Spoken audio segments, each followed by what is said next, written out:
Hello everyone, welcome to iLead IAS.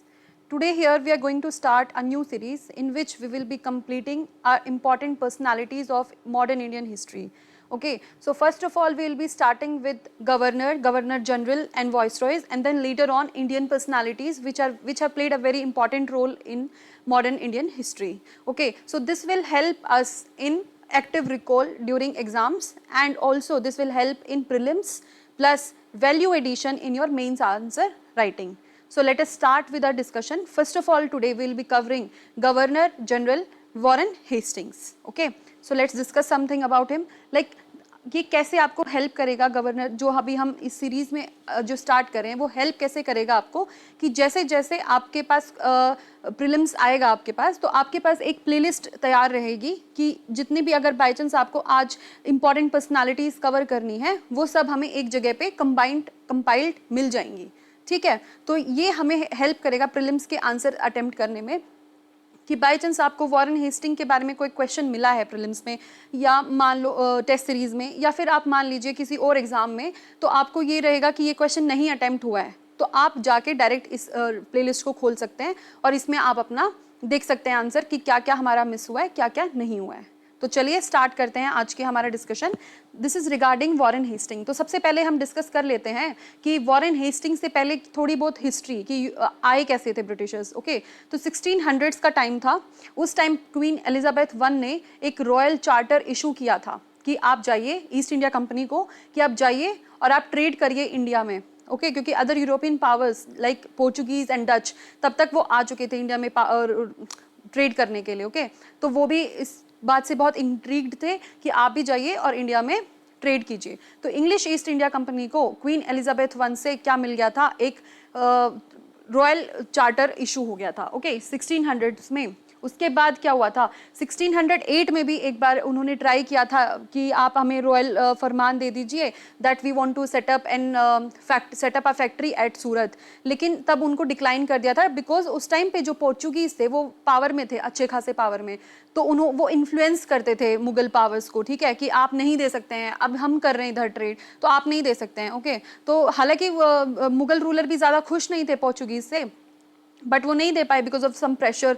ठीक है, तो फिर लेकिन क्या हुआ, बाद में ब्रिटिशर्स ने पोर्चुगीज को हराया और उसके बाद फिर वो गए हैं दोबारा से जहांगीर के कोर्ट में कि आप हमें रॉयल फरमान दे दीजिए. जहांगीर बहुत इंप्रेस हुए थे इस बात से कि अच्छा आपने पोर्चुगीज को हरा दिया तो कुछ तो बात होगी आप में, है ना. तो इस वजह से वो खुश होके ही was pleased with Britishers and he gave them royal फरमान in 1613 too. And after that जो 1613 में रॉयल फरमान हुआ उसके बाद उन्होंने सूरत में अपनी एक फैक्ट्री इस्टेब्लिश कर ली. और उन्होंने कहाँ कहाँ पे इस्टेब्लिश करी थी, आगरा, अहमदाबाद, बरोच में. ठीक है, सूरत के बाद. तो ये एक क्वेश्चन भी था हमारा, PYQ यहाँ से अटेम्प्ट होता है. ठीक है, तो इसीलिए ये जो छोटी छोटी लाइन्स है, छोटी छोटी बातें हैं कि एक बार कोई ये हमें लगेगा कि ये सबसे ज़्यादा इंपॉर्टेंट है कि फर्स्ट कहाँ से हुई थी. फर्स्ट तो बहुत बार पूछी जा चुकी है. ठीक है, अब दूसरे कॉम्पिटिटिव एग्जाम्स में पूछ लेंगे, लेकिन ये और जो बाकी कहाँ कहाँ पे इन्होंने एस्टेब्लिश करी थी, या यहाँ पे उनका सेंटर था या यहाँ पे नहीं था, ये सब के बारे में भी अभी हम पता होना चाहिए इन डिटेल. ठीक है, चलिए नेक्स्ट देखते हैं हम अपना. ठीक है, तो उसके बाद फिर वो एस्टेब्लिश कैसे हुए. चलो वो तो आप बोलोगे कि वो तो एक ट्रेडिंग कंपनी की तरह आए थे. ठीक है, तो वो इतना ज़्यादा पावरफुल कैसे बने. पावरफुल बने ड्यू टू फाइटिंग वॉर्स. ठीक है, उन्होंने नई नई पॉलिसीज़ निकाली, सब्सिडरी अलायंस हो गया. ठीक है, और बहुत सारी डॉक्ट्राइन ऑफ लैप्स होगी डलहौजी की, ये सब पॉलिसीज़ की वजह से उन्होंने उनको अपने झांसे में लिया है जो भी रूलर्स से. ओके, तो उसके बाद क्या होता है कि उससे पहले जो 1757 की बैटल ऑफ प्लासी थी, बैटल ऑफ प्लासी को बोलते हैं कि इसकी वजह से ये एस्टेब्लिश हो गया था कि अब इनके अलावा इंडिया में कोई रूल नहीं कर सकता है.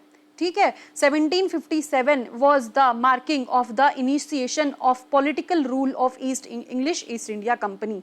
Okay, and battle of Buxar also was very important in Indian history 1764. तो उसके बाद इन्होंने बस इसके आसपास ही पॉलिटिकल पावर अपनी इस्टेब्लिश कर ली. किसने, ईस्ट इंडिया कंपनी ने अपनी पॉलिटिकल पावर इस्टेब्लिश कर ली कि अब वो इंटरनल मैटर्स में भी अपना इंटरफेयर करने लग गए थे. उसके बाद और क्या, वो रेवेन्यू मैटर्स में भी इंटरफेयर करने लग गए थे. ठीक है, फिर उसके बाद क्या होता है, रॉबर्ट क्लाइव को first governor of fort William यहाँ पे कुछ नहीं, कैलकटा, आप ये याद रखना. ठीक है, फोर्ट विलियम मतलब Calcutta.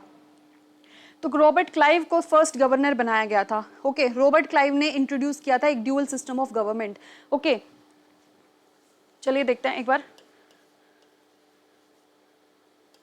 Dual system of government या एडमिनिस्ट्रेशन बोल सकते हैं, ठीक है।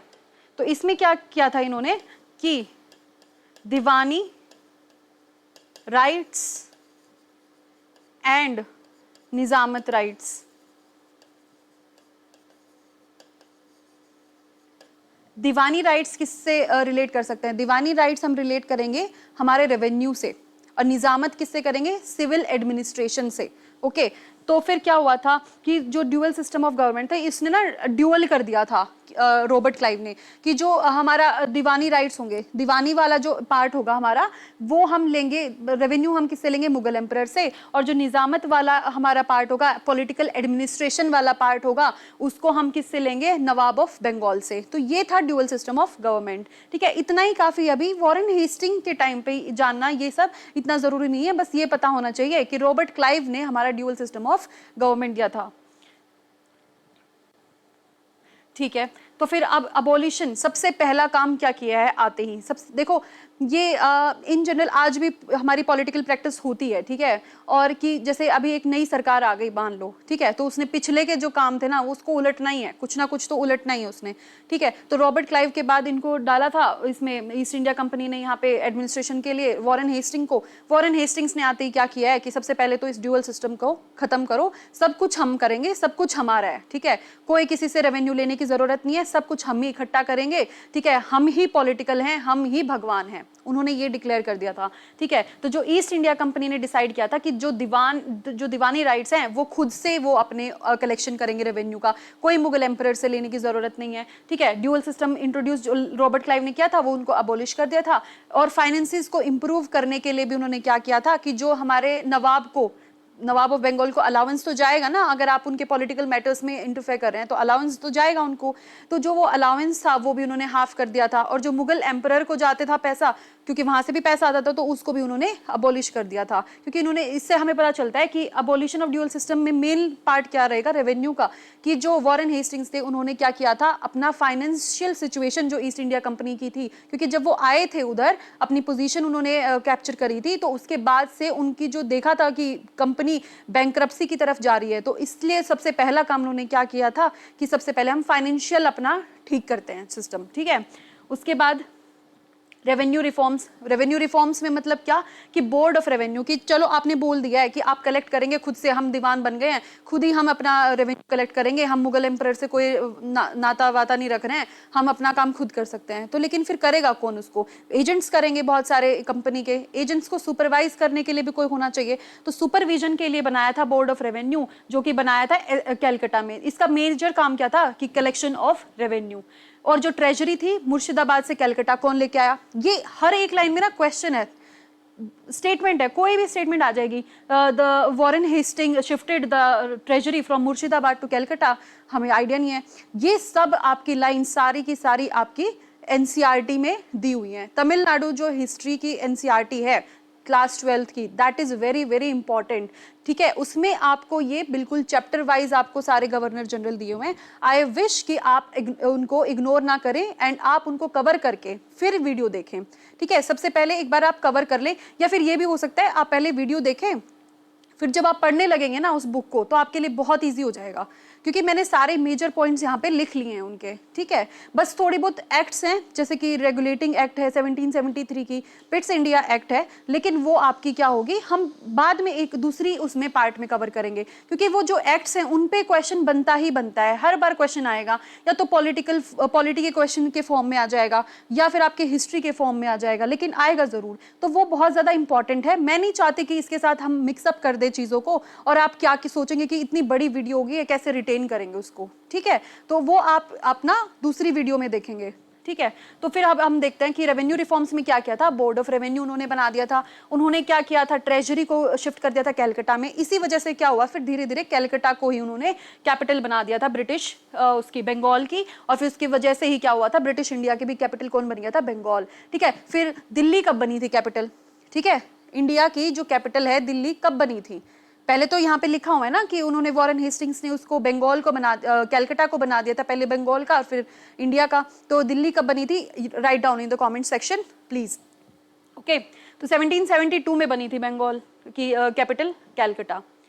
Next is reorganization of the judicial system. Judicial system की भी बहुत ऐसे बुरी हालत थी जब वो उन्होंने अपना पद संभाला था, ठीक है। तो each district was provided with a civil court and the criminal court. तो हर एक डिस्ट्रिक्ट में एक सिविल कोर्ट बना दिया, एक क्रिमिनल कोर्ट बना दिया। अभी भी तो यही सिस्टम चल रहा है ना हमारा कि सिविल केसेस अलग कोर्ट में जाएंगे, क्रिमिनल केसेस अलग केस में जाएंगे, है ना, कोर्ट में।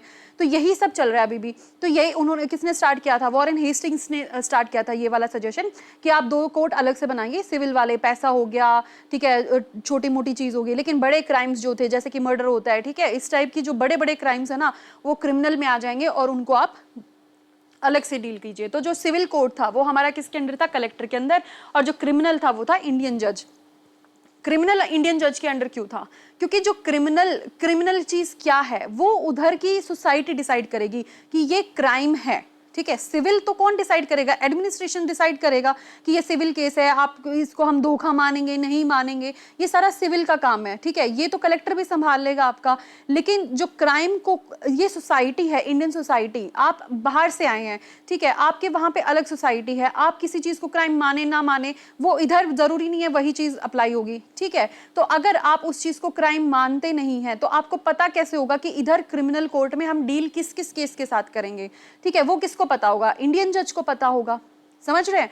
तो इसलिए उन्होंने क्रिमिनल कोर्ट किसको दिया है, इंडियन जज को, क्योंकि जो क्राइम्स होते हैं वो उधर की सोसाइटी के अकॉर्डिंग डिसाइड होते हैं, उस सोसाइटी के लॉज के अकॉर्डिंग डिसाइड होते हैं कि हिंदू लोग क्या है, मुस्लिम लोग क्या है, कैसे ये लोग अपनी प्रॉब्लम्स के साथ डील करते हैं, समझ गए, ठीक है। तो ये इंडियन, उन्होंने कोर्ट में क्या किया, रिऑर्गेनाइज कैसे किया, 2 कोर्ट बना दिए हैं, एक सिविल बना दिया है, एक क्रिमिनल बना दिया है। सिविल हमारा आ गया कलेक्टर के पास, क्रिमिनल आ गया हमारा इंडियन जज के पास, ठीक है। ये पॉइंट कवर हो गया। फिर उन्होंने अपीलेट कोर्ट भी बनाए हुए हैं, सोचो उस टाइम पे भी अपील सुनी जाती थी, ठीक है। अपीलेट कोर्ट बना दिए थे उन्होंने अलग अलग दोनों के लिए। उसके बाद क्या हुआ है, हाईएस्ट जो कोर्ट ऑफ अपील थी आज के टाइम पे कौन है हमारा highest court of appeal, comment down, okay. तो उसके बाद क्या है, जो हाईएस्ट सिविल कोर्ट था वो था दीवानी, ठीक है, दीवानी अदालत। और जो दूसरा है वो सदर निजामत अदालत, किसका, क्रिमिनल का, ठीक है। दीवानी मतलब पैसा, पैसे वाला क्या होता है, सिविल होता है, क्राइम नहीं होता, सिविल होता है, क्रिमिनल नहीं मानेंगे हम उसको। और जो निजामत मतलब कि हजामत कर देंगे तुम्हारी, है ना, बिल्कुल मार देंगे, ठीक है। तो वो वाले केसेस किस में होंगे, निजामत अदालत में, ठीक है। तो फिर जो भी लॉज थे, जो हिंदू लॉज थे, मुस्लिम लॉज थे, तो उनको ट्रांसलेट करने की जरूरत थी ताकि इंग्लिश को भी समझ में आए कि चल क्या रहा है ना। तो वो जो English translation of code of Hindu law को जो ट्रांसलेट किया था हिंदी इंग्लिश में, वो किया था हाल हेड ने, ठीक है। ये इंपॉर्टेंट क्वेश्चन है, ये आपका किसी भी क्वेश्चन में डायरेक्ट पूछा जा सकता है, who translated the Hindu law of code, है ना। तो ये हम बोल देंगे किसने किया था, हाल हेड ने किया था। आगे आता है कि वॉरेन हेस्टिंग ने अबोलिश किया था सिस्टम ऑफ दस्तक। दस्तक क्या होता है, सिंपल बात है कि अगर आप अपने एरिया में ट्रेड कर रहे हो, ठीक है, आप फ्रीली कर सकते हो, जैसे कि आप दूसरे में आज भी है प्रिविलेंट, है ना, कि आप दूसरे देश में अगर जाके ट्रेड करना चाहेंगे तो आपसे कस्टम ड्यूटी तो मांगेंगे वो, ओके। तो उसके यही पहले भी होता था कि ये एक एरिया है, यहाँ पे अगर आप ट्रेड कर रहे हो तो आप कर सकते हो, लेकिन जो बाहर का कोई इंसान आएगा तो उसको क्या देना पड़ेगा, कस्टम ड्यूटी देनी पड़ेगी। तो इन्होंने क्या किया था, वॉरेन हेस्टिंग ने अबोलिश करी थी system of Dastak, free pass देने बंद कर दिए थे, ठीक है। And regulated the internal trade, जो उधर की इंटरनल ट्रेड है उसको रेगुलेट किया था, एक बैंक भी बना दिया था। Warren Hasting was known for his expansionist policy. Expansionist policy क्या मतलब कि उनके अंडर जो एरिया था, तब तक जो कंपनी के अंडर एरिया था उसको बढ़ाने की कोशिश करी उन्होंने बहुत ज्यादा।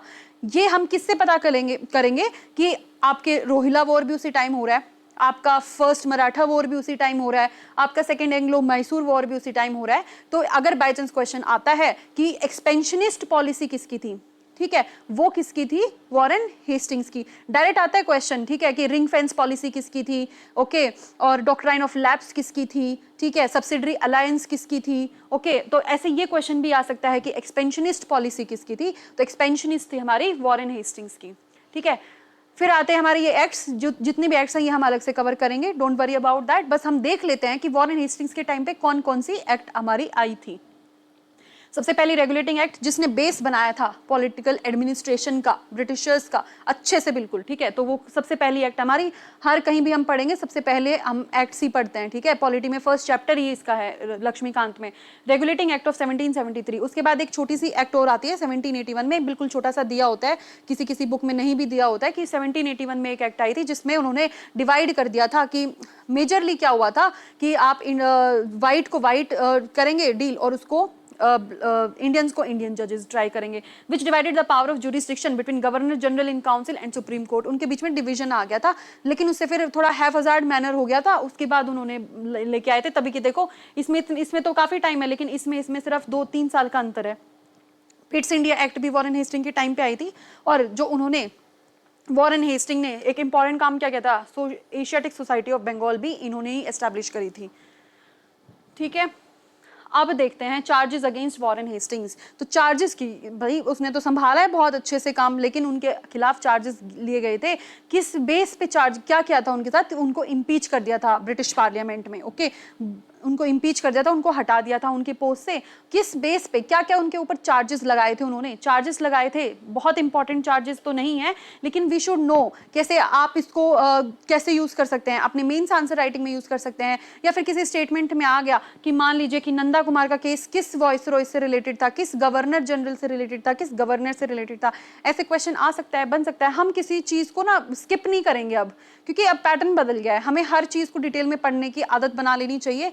ये हमारी एनसीईआरटी में दिया हुआ है, ऐसा भी नहीं है किसी पीएचडी की किताब से मैंने उठा के लिया, नहीं, ये बेसिक बिल्कुल नॉलेज है, एनसीईआरटी में दिया हुआ है। एनसीईआरटी की हमें कुछ चीज मिस नहीं करनी है, चाहे वो बिल्कुल बेसिक हो, चाहे बहुत अच्छी बहुत बड़ी बात हो, ठीक है। तो ये हमारी एनसीईआरटी में ये लाइन है कि cases of Nanda Kumar, treatment of Raja Chait Singh of Banaras and pressures on the begums of Awadh and also the Rohilla war, ठीक है। एक बार इनको छोटा छोटा डिस्कस कर लेते हैं, जब आप एनसीईआरटी अपना पढ़ेंगे तो आपके लिए फिर इजी हो जाएगा। सबसे पहले देखते हैं कि रोहिला वॉर, ठीक है। रोहिला वॉर तो हम ये वॉर्स में डिस्कस करेंगे, ये अलग सीरीज बनेगी। केसेस ऑफ नंदा कुमार, नंदा कुमार क्या थे, एक इन्फ्लुएंशियल आदमी थे उस टाइम पे, ठीक है, एडमिनिस्ट्रेशन में ही थे ये नंदा कुमार। तो इन्होंने कुछ फॉर्जरी कर दी थी। फॉर्जरी क्या होती है, मतलब ऐसे फ्रॉड टाइप में, रेवेन्यू के मामले में, या फिर फॉर्जरी होते, forgery of document, forgery of your currency की, फेक करेंसी बना दी, फेक डॉक्यूमेंट बना दिया, तो इनके ऊपर चार्ज था कि आपने फॉर्जरी करी है, ठीक है। तो ये फॉर्जरी वाला केस था। फॉर्जरी वाला केस नॉर्मली किस में जाना चाहिए था, सिविल में, लेकिन उस टाइम पे वॉरेन हेस्टिंग्स के टाइम पे ही क्या हुआ था कि जजेस की आपस की रंजिश की वजह से, इनके साथ उनका नहीं सही सिस्टम बैठ रहा था, ठीक है। तो उन्होंने क्या किया कि इसको फंसाते हैं, इसको क्रिमिनल केस के अकॉर्डिंग एक तो चार्ज लिया गया इसका, ठीक है। तो उनको बोला गया कि ये फॉर्जरी का है, तो हम इनको फांसी की सजा दे देते हैं, और इनको फांसी की सजा मिल गई थी, एंड ही वाज डेड, ठीक है। तो केस ऑफ नंदा कुमार, तो इसके लिए इनको बहुत क्रिटिसाइज किया गया था कि इतने पेटी क्राइम के लिए आपने कितनी बड़ी सजा सुना दी है, समझ गए।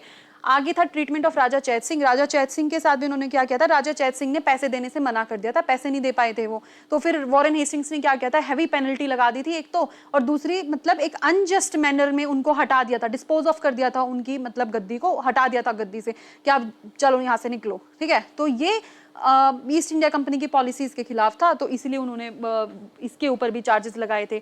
अगला हमारा आ गया बेगम्स ऑफ अवध। बेगम्स ऑफ अवध में क्या था कि जो इनके नवाब थे, इनके खुद के, ठीक है। बेगम्स में कौन कौन आ जाएंगे, उनकी मम्मी और उनकी दादी, किसकी, नवाब ऑफ अवध की, ठीक है। तो नवाब ऑफ अवध की बेगम्स के ऊपर प्रेशर बनाया गया था। नवाब ने बोला था ब्रिटिशर्स को कि मुझे ना पैसा चाहिए, मैं तुम्हें भी दे दूंगा, लेकिन आप मेरी हेल्प करो पैसा निकलवाने में। तो उन्होंने ट्रूप्स भेज दिए बेगम्स ऑफ अवध के ऊपर कि आप उनसे पैसा निकलवाओ, तो उस प्रेशर की वजह से उनको नवाब ऑफ अवध को पैसा देना पड़ा।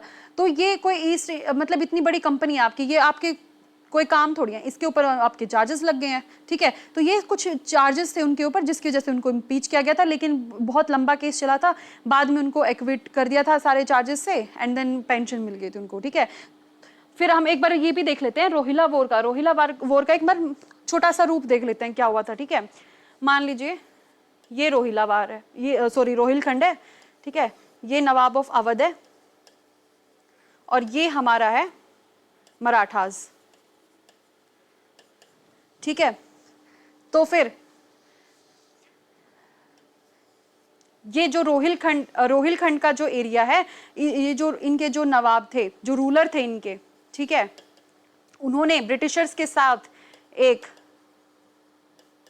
डिफेंसिव पॉलिसी, डिफेंसिव ट्रीटी बोल सकते हैं, डिफेंसिव ट्रीटी साइन कर ली थी इनके साथ, ब्रिटिशर्स के साथ, कि यार मुझे डर लग रहा है मराठा कभी मेरे ऊपर ना वो ना कर दें, हमला ना कर दें, तो आप प्लीज मुझे ना बचा लेना। तुम ब्रिटिशर्स ने बोला हाँ हाँ ओके वेल डन, आप पैसा दो, ठीक है, तो ये हो गई। लेकिन मराठाज ने इनके ऊपर कोई वॉर ही नहीं किया, कोई अटैक ही नहीं किया, ठीक है। लेकिन क्या हुआ, जो ये नवाब ऑफ अवध थे, इनको पैसे का लालच है, देखो अपनी मतलब बेगम से भी उन्होंने निकलवाए हैं, ठीक है। तो जो ये नवाब ऑफ अवध थे, इन्होंने बोला कि चल पैसे दे भाई मुझे, है ना, मुझे पैसा चाहिए। तो फिर वो जो रोहिलखंड के जो रूलर थे, उन्होंने मना कर दिया कि नहीं पैसा तो नहीं दे सकता हूं मैं, ठीक है।